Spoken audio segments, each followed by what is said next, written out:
Assalamualaikum. Waalaikumsalam warahmatullahi Alhamdulillah wabarakatuh. kita ada di Keluang. Air hitam eh? Air Ya hitam. betul, hitam. Di Kedah. Pada hitam. Dulu saya pernah datang sini Pernah dulu 3 bulan. bulan Sudah 10 ya, bulan 10, bulan 11. Bulan 10 Bulan 11 10, kan?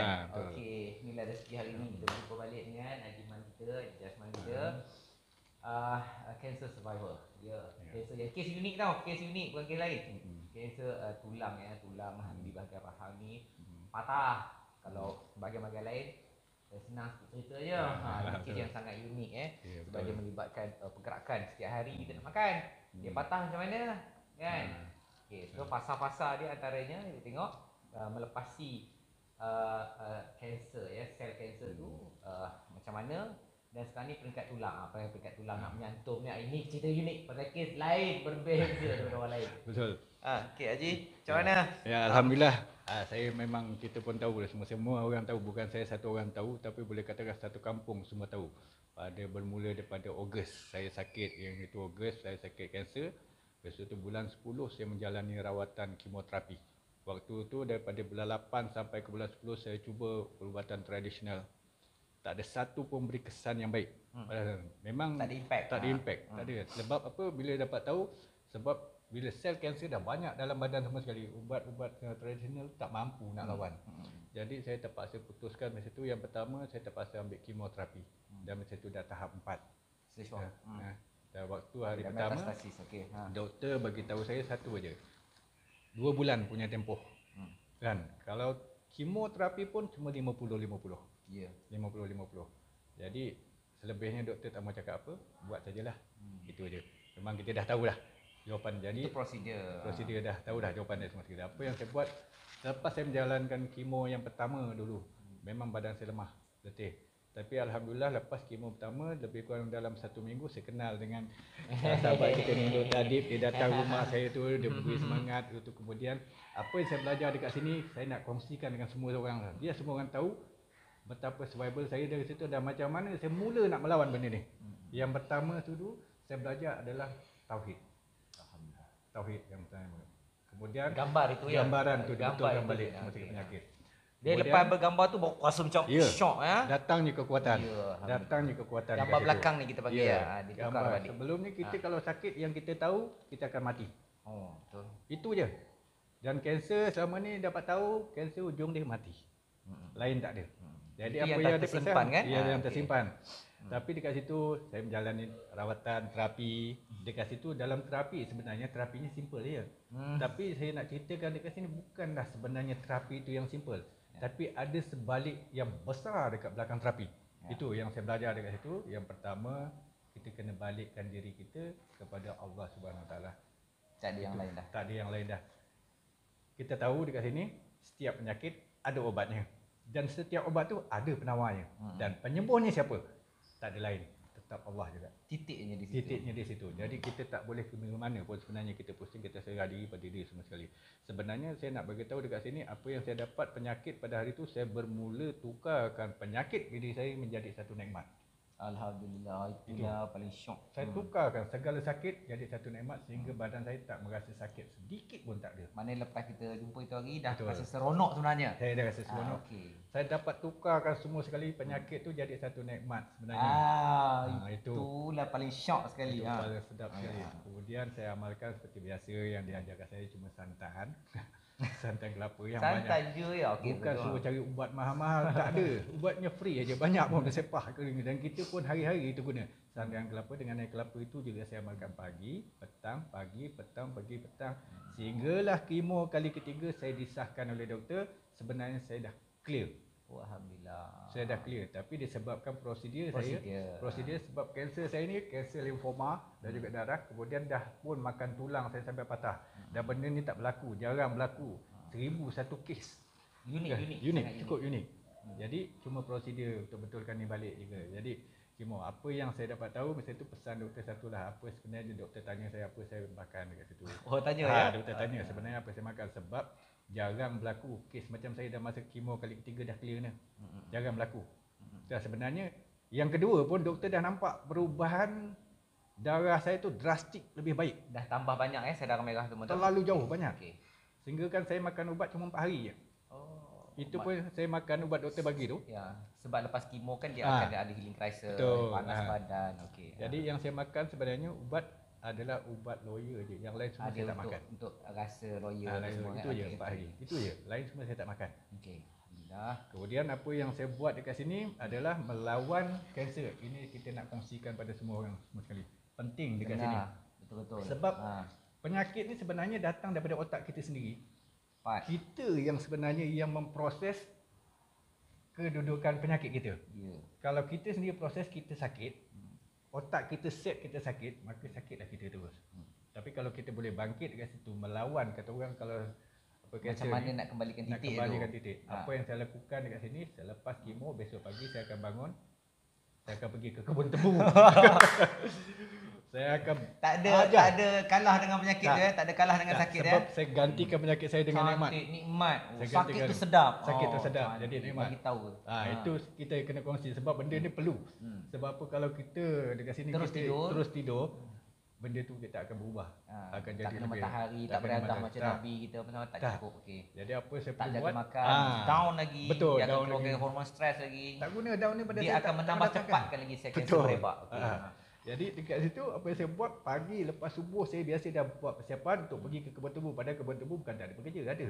Tapi disebabkan saya nakkan keluarkan peluh semua sekali, nak keluarkan stres saya semua sekali. Toxic semua Toxic. stres kos. Dan secara tak langsung kita dekat situ kita tahu ada nikmat dekat situ. Ya, luar biasanya. Luar biasa dekat situ. Jadi apa yang saya buat dekat situ sebenarnya itulah hari-hari. Satu kampung orang tahu. Pelik. Alhamdulillah. Tapi alhamdulillah saya dekat sini saya syukur dan banyak-banyak. Yang paling penting dia kata dekat sini kita jangan takut. Dekat sini penyakit tu semua adalah ingatan Allah pada kita. Tandakan Allah sayang kita. Itu aja. Kita jangan anggap penyakit itu sebagai hukuman bagi kita. Bukan. Kan? Dan kanser ni bukanlah nak bagi syarat je. Bukan bagi nak syarat tahu je. di situ ada masalah. Betul. Di situ ada masalah. Di situ ada masalah. Bro, betulkan cepat-cepat. Betul, Contoh kan? je tu ayat Jadi, abang nak beritahu. Jangan betulkan. Jadi kita ingatkan satu je dekat sini. Kalau awak ada penyakit seperti saya kanser, itu bukan hukuman mati daripada Allah. Salah tu semua sekali. Betul. Kanser bukan hukuman mati, tak. Dan jangan matikan diri sendiri. Jangan bunuh diri. Jangan bunuh diri. Gambar kita tu. Sebenarnya banyak pada mindset kita sendiri, kita kena kuat kat sini. Saya alhamdulillah pada hari ni lah, saya dekat sini dan nak kongsikan sebenarnya memang saya sendiri merindu macam mana saya sakit. Saya sendiri, saya rindu sekarang dengan saya sakit. Sebab waktu saya sakit, saya tukarkan penyakit tu dengan nikmat Allah bagi sehingga kan setiap saat tu. Setiap saat sehingga kan seronoknya ya. Seronoknya macam kita dapat berbual dengan Allah, ya Allah. Itu Saya pun tak dapat nak bayangkan. Dia sebenarnya kita merangsang, maknanya kita berzikir tu kita merangsang kadar semula jadi kita sebanyak mungkin dopamin hormon-hormon serotonin dan berbagai yang lain kan. Jadi kita rasa seronok. So bila kita sakit tu sebenarnya ambil nikmat yang peluang itu waktu itu. Itulah peluang sebenarnya. Kita tak jumpa masa lain. Tu kan. Tak jumpa masa lain. Betul. Kita akan jumpa waktu kita sakit. Waktu kita kritikal, itulah sebenarnya saat dia dan peluang dia. Kan? Betul. Itu. Jadi kita macam ini saya cakap. Apa yang amalan saya semua orang tahu dekat sini. Satu kampung saya bagi tahu. Satu kampung semua sekarang dah mula ngamalkan santan. Ya dah mula dah. Dah. Alhamdulillah. Satu kampung semua tanya. Ji apa sekarang yang kau makan Ji? Sebenarnya santan. Dan juga saya ada tambah juga sikit-sikit yang lain. Itu pun yang biasalah kan. Okey tak apa, natural as long as natural. Benda natural. Tapi saya tak ambil ubat-ubat sintetik. Tak. Sebab abang jadikan semua pelbagai. Jadi kena rasa. Kena rasa semua sekali. Jadi nak katakan ni lagi satu saya nak ceritalah, nak katakan saya berpantang sebenarnya tak. Saya tak berpantang. Kita bukan pantang, kita pantang sintetik saja. Makan. Orang kata kalau kanser tak boleh makan ini, tak boleh Oh, makan itu. Tak. Tapi saya tak. Sebab saya yakin satu je. Allah yang menyembuhkan, Allah yang atur saya. Kan gitu. Yang penting makan makanan yang halal, mana Ya, sihat. makanan sehat. Yang paling bagus sekali sedap. Betul. Sedap tu nak bagi Sedap, seronok rangsang bagi kadar sedap. kita. Orang kata, saya ingat dulu, doktor pun pernah cakap benda ni, kata jangan makan pedas. Waktu kanser. Tak. Hari-hari saya makan pedas. Okey. Hari-hari sampai anak kata saya berapa makan pedas sampai 10 biji lada. Orang tak boleh makan pedas sangat. Saya boleh makan sampai Termasuklah yang berempah yang kata histamin lah apa tak. Boleh makan. Boleh tapi kena rangsang macam mana nak buat tu. Yang paling penting kita aktif. Dekat sini kena aktif, dekat sini. Dan lagi satu, jangan suka bersangka buruk dengan orang. Pasal bila kita bersangka buruk dengan orang, kita akan menjadikan diri kita ni jatuh. Membuka lagi ruang untuk penyakit masuk. Betul. Jangan. Itu apa yang kita nak semua sekali ada datang ke baik semua sekali dan kita yakin benda tu memang baik. Kita buat benda yang baik, insya-Allah kita dapat yang baik. Kat itu. Jadi alhamdulillah daripada hari ni pun dah clear semua sekali, memang dah disahkan pun clear dah semua sekali. Dah tak ada dah kanser tu daripada diri saya. Saya dah boleh bekerja macam biasa. Hidup dah normal balik sekarang, dah normal macam orang lain. Cuma kadang-kadang itulah terasa hati. Biasa Nak sakit balik. Okay.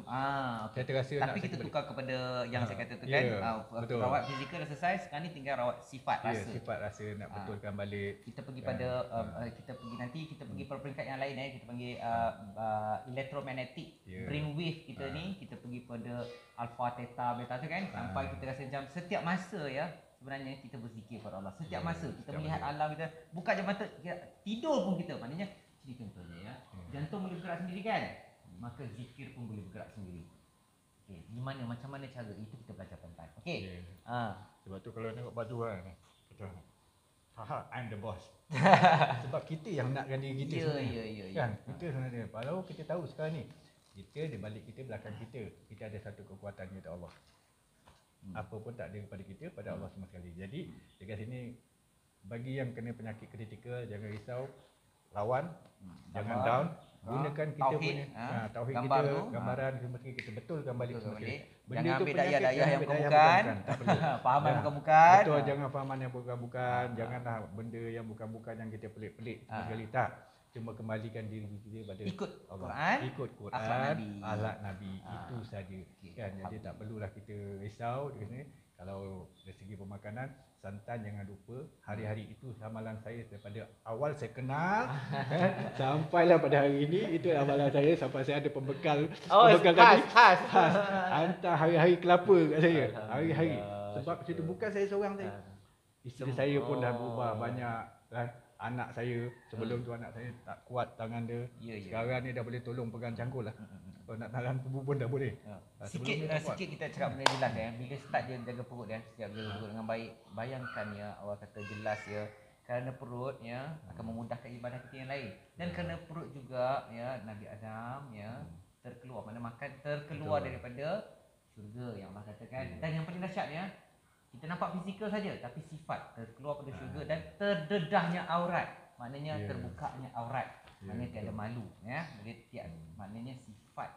Jadi ingat ya, jaga perut dengan baik, fizikal baik, sifat insya-Allah beransur-ansur baik. Betul. Ya, kerana genetik kita semakin tukar dan sifat kita semakin tukar. Jadi, okey ya. Maknanya rawatan kepada diri sendiri. Pertama tadi apa dah? Gambaran dia. Gambar itu sendiri. Ya, betul kan? Betul. And then gambar tu bila dah bertukar je, dia terus dia datang kekuatan, di mana kekuatan tu datang daripada satu titik. Macam mana nak kembali titik tu, penyerahan kita kepada Allah tu. Itu yang unik. Gambar itu tersusun dengan baik, puzzle itu dia terus jadi kekuatan. Okey. Perut di mana Allah kata jelas di sinilah nafsu ya. Tak boleh lari. Cakaplah solat macam mana pun ya. Cakaplah solat macam mana, zikir macam mana pun ya. Tapi kita kena tahu Nabi kita pun makan dengan baik. Nabi kita pun riadah dengan baik. Jadi tak cukup sekadar zikir ataupun solat. Kena komplit semua ni ya, kena komplit perjalanan Nabi. Barulah kata sayang Nabi. Memanglah kita bukan Nabi, tapi cuba hari-hari, betul kan? Cuba. Saya ni pun teruk ni kan. Cuba. Kita ikut yang terbaik, apa yang Nabi ajar. Walaupun kita tak dapat ikut semua, kita ikut semampu yang kita boleh. Ya. Ikut. Dan yang paling bestnya, mari sini dah tol, sini dah cantik, istiqomah. Itulah. Mujahadah hingga akhir hayat. Betul. Dalam melawan iblis. Tengok badan saya pun sekarang dah alhamdulillah. Muka dah comel, kulit dah berkilat, dah minyak-minyak dah ada. Rambut pun dah boleh tumbuh dah.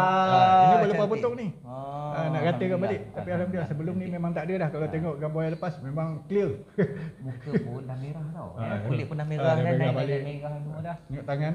Wah. Alhamdulillah. Sebelum ni tangan ni warna tanah. Lagi merah pada saya ni, pasal turun ke kebun, saya tak turun kebun. Lagi merah pada saya. Sebelum waktu kemo awal-awal tu, warna tanah ni. Warna tanah. Hitam, coklat jadi dia macam tu. Kuku ni hitam. Sikit je kita cerita. Sebenarnya apa saja makanan natural ni, apa saja makanan natural, dia akan ada penambahan, maknanya detox. Kita makan nasi pun kita akan bertenaga. Kita akan ada lah, maknanya apa saja makanan kita dia akan detox, regenerate dengan rejuvenate sel kita. Okey. Jadi apa saja kita makan, dia akan menghasilkan satu penyembuhan dalam tubuh badan kita, penambahbaikan dalam tubuh badan kita ya.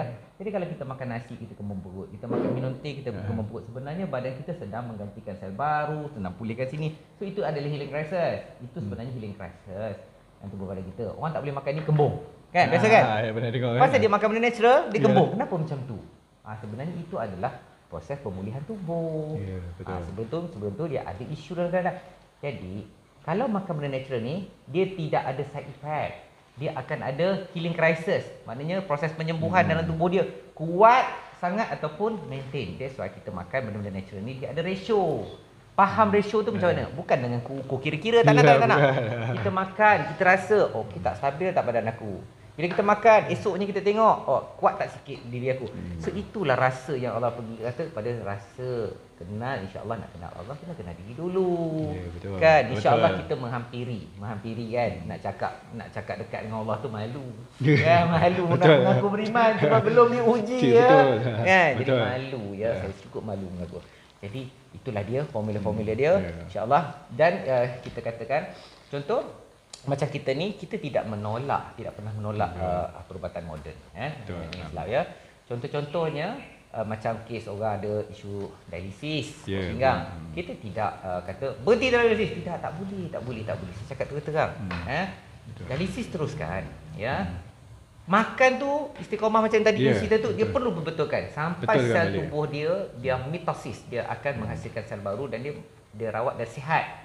Dan telah dicek balik, doktor kata sihat. Dan berhentilah. Dari itu kes kita yang 2-3 kes yang dialisis pun Allah beri penyembuhan.